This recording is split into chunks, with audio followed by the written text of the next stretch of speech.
देख रहे हैं नेक्स्ट 9 न्यूज। जहांगीरपुरी का मामला बहुत बड़ा था।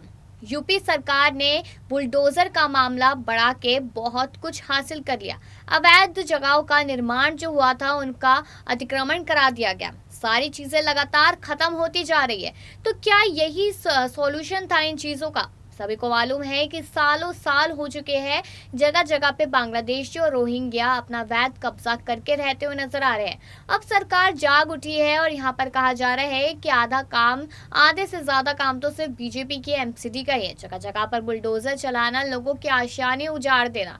लेकिन एक सोचने वाली बात यहाँ पर यह भी आ जाती है कि आशियाने उजाड़ने की तो बात की जा रही है, लेकिन ये भी तो सोचना चाहिए कि आप सड़क के बीचों बीच अपना आशियाना बसा के लेटे हुए हैं, बैठे हुए हैं, यहाँ से लोगों को निकलने में कितनी दिक्कत हो रही है और आप इस देश के है भी नहीं। पूरी तरीके से जांच पड़ताल करने के बाद यही मालूम चलता है कि ऐसे लोग सिर्फ और सिर्फ बांग्लादेश और रोहिंग्या ही होते हैं।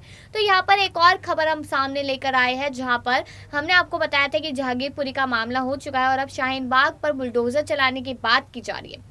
लेकिन इसके साथ साथ हम आपको बता दें कि ओखला, कालिंदी, कुछ और भी बहुत सारे ऐसे एरिया है जिसमें एक के बाद एक बुलडोजर चलेगा और अवैध निर्माण को हटा दिया जाएगा। जी हाँ, तो चलिए इस रिपोर्ट में जानते हैं कि आखिरकार आदेश गुप्ता जो प्रदेश अध्यक्ष है उनका क्या कहना है। तारी की साउथ दिल्ली नगर निगम ने मंगलवार को शहर के कई इलाकों में अतिक्रमण के खिलाफ अभियान चलाया। इस दौरान सभी 4 जोन में अस्थायी निर्माणों को हटाया गया। इसके अलावा अवैध होर्डिंग और सड़क के किनारे खड़े वाहनों को भी जब्त किया गया। साउथ दिल्ली नगर निगम अधिकारियों के मुताबिक इस दौरान करीब 5 किलोमीटर सड़क को अतिक्रमण मुक्त कराया गया। साउथ दिल्ली नगर निगम ने यह अभियान दिल्ली बीजेपी के प्रदेश अध्यक्ष आदेश गुप्ता की उस पत्र के बाद चलाया जिसमें उन्होंने दक्षिण और पूर्व नगर निगम को रोहिंग्या, बांग्लादेश और अन्य असामाजिक तत्वों द्वारा किए गए अतिक्रमण को हटाने की मांग की थी। इससे पहले उत्तरी दिल्ली नगर निगम ने जहांगीरपुरी में अतिक्रमण के खिलाफ अभियान चलाया था, जिससे इसी जगह पर 16 अप्रैल को हिंसा फैली थी। एमसीडी के अभियान पर काफ़ी सवाल भी खड़े हुए थे। हालांकि बाद में सुप्रीम कोर्ट के आदेश के बाद अतिक्रमण के खिलाफ अभियान को रोक दिया गया। वहीं साउथ दिल्ली नगर निगम की ओर से बयान जारी कर बताया गया कि दिल्ली के निगम ने Palam, Tilak Nagar, Harinagar, Ring Road, CR Park, Greater Kailash और गुरुद्वारा रोड समेत 4 जोन में अतिक्रमण के खिलाफ अभियान चलाया। अधिकारियों के मुताबिक इस दौरान सरकारी जमीन पर कब्जे को खाली कराया गया, खासकर सड़क के किनारे और फुटपाथ में अतिक्रमण को हटाया गया। इतना ही नहीं, सड़कें के किनारे खड़े वाहनों को भी जब्त कर लिया गया। बता दें कि एसडीएमसी मेयर मुकेश सूर्यान ने सोमवार को कहा था कि सरकारी ज़मीनों, सड़क और फुटपाथ को खाली कराने के लिए 1 महीने लंबा अतिक्रमण हटाने का अभियान चलाया जाएगा। उन्होंने बताया था कि इसे अभियान तिलक नगर, शाहीन बाग, ओखला, मदनपुर खादर, हरिनगर में भी चलेगा। अधिकारियों के मुताबिक सूर्यान मदनपुर खादर, जैतपुर, सरिता विहार का बुधवार को दौरा करेंगे और यहाँ अतिक्रमण की जानकारी लेंगे। बयान के मुताबिक अतिक्रमण के खिलाफ इस अभियान को Vikaspuri, Keshavpur, Sarita Vihar, Badarpur, Okhla, Greater Kailash, CR Park, Ambedkar Nagar, Dwarka, Palam, Vasant Kunj, Kapashera में भी आने वाले दिनों में चलाया जाएगा। नगर निगम के मुताबिक पिछले 4 महीने में एसडीएमसी ने सभी 4 जोन में अतिक्रमण के खिलाफ अभियान चलाया है। इसके तहत 623 की सड़क और फुटपाथ को अतिक्रमण से मुक्त कराया गया। वेस्ट जोन में 66.4 किलोमीटर, नजफगढ़ में 162.9 किलोमीटर, साउथ जोन में 288.8 किलोमीटर, सेंट्रल जोन में 104.5 किलोमीटर सड़क अतिक्रमण से मुक्त कराई गई है। वहीं अब खबर सामने आई थी कि शाहीन बाग में भी बुलडोजर चलेगा। तो चलिए बताते कि बुलडोजर के एक्शन की चर्चा के बीच दक्षिणी दिल्ली नगर निगम के मेयर मुकेश सूर्यान ने बड़ा दावा किया है। उनका कहना है कि आने वाले दिनों में शाहीन बाग, सरिता विहार और कालिंदी कुंज में भी बुलडोजर चलेगा, क्योंकि यहाँ के लोगों ने ज़मीन पर अवैध कब्जा किया है। दक्षिणी दिल्ली नगर निगम के मेयर मुकेश सूर्यान ने कहा कि शाहीन बाग में सरकारी जगहों पर अतिक्रमण है। सरिता विहार, कालिंदी कुंज में लोगों ने कॉलोनी काट कर अवैध कब्जा किया हुआ है। हम दिल्ली में अतिक्रमण के खिलाफ बड़ा अभियान चला रहे हैं। दिल्ली में रोहिंग्या में बांग्लादेशियों ने बहुत जगहों पर कब्जा किया हुआ है।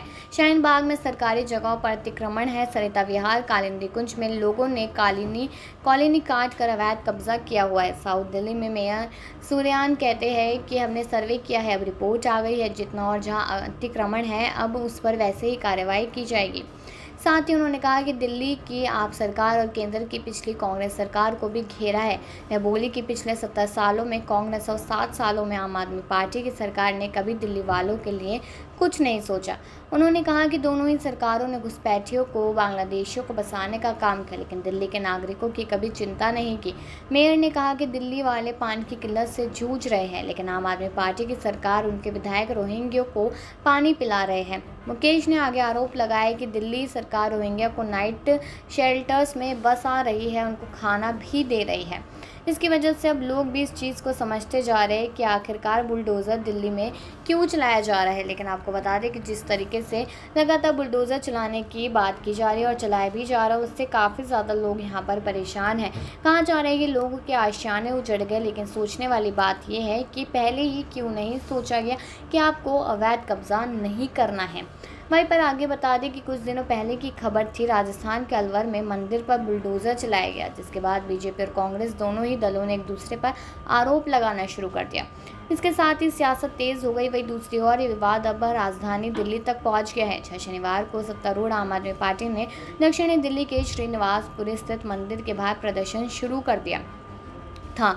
शहरी मंत्रालय ने मंदिर खाली करने को लेकर नोटिस जारी किया था। आपके अलावा स्थानीय लोगों ने सरकार की कार्रवाई का विरोध करने का फैसला किया।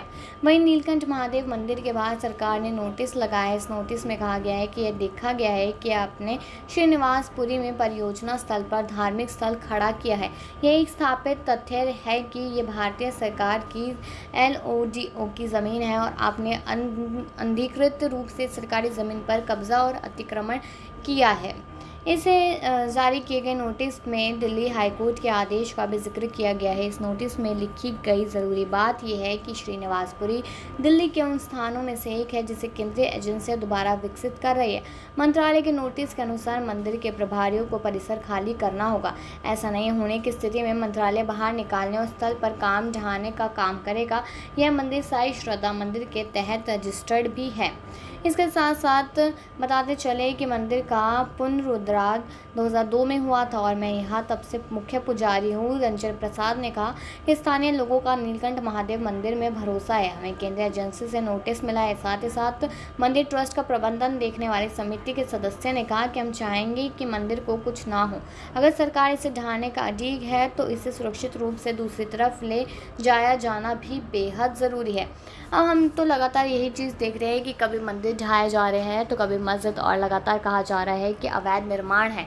इसको लेकर अब लोग काफ़ी ज़्यादा परेशान हो गए, काफ़ी ज़्यादा सवाल उठ रहे हैं और ये कहा जा रहा है कि पहले कुछ नहीं किया और अब बुलडोज़र मेन बनने की होड़ लग गई है। एक के बाद एक अतिक्रमण का, अवैध निर्माण का ख़त्म किया जा रहा है। और वही इस खबर में हमने सुना है कि प्रदेश अध्यक्ष और साथ ही साथ यहाँ पर जो मेयर है यानी कि मुकेश सूर्यान, दोनों यही चीज़ कहते नजर आ रहे हैं कि अब जितने अवैध निर्माण होने थे, अवैध कब्जे होने थे, वो हो चुके हैं, लेकिन अब एक के बाद एक सारे ख़त्म कर दिए जाएंगे, क्योंकि देश में बाकी लोगों को रखना यानी कि बांग्लादेश या रोहिंग्या को रखना देश के लिए खतरे से खाली नहीं है। और यहाँ पर लोग अपनी राय भी रखते हुए नजर आए हैं, काफ़ी लोग सपोर्ट करें इस चीज़ को। तो यहाँ पर कुछ राजनेता है, कुछ पॉलिटिशियंस जो लगातार इस चीज़ का विरोध कर रहे हैं। हमने देखा असुद्दीन ओवैसी ने कितना विरोध किया, यहाँ पर हिंदू मुस्लिम किया जा रहा है। लेकिन अगर हम तस्वीरें देखें तो यहाँ पर सिर्फ और सिर्फ मुस्लिम के घर नहीं उजाड़े जा रहे हैं, फिर हिंदुओं की दुकानें भी उजड़ रही है, उनके घर भी उजड़ रहे हैं।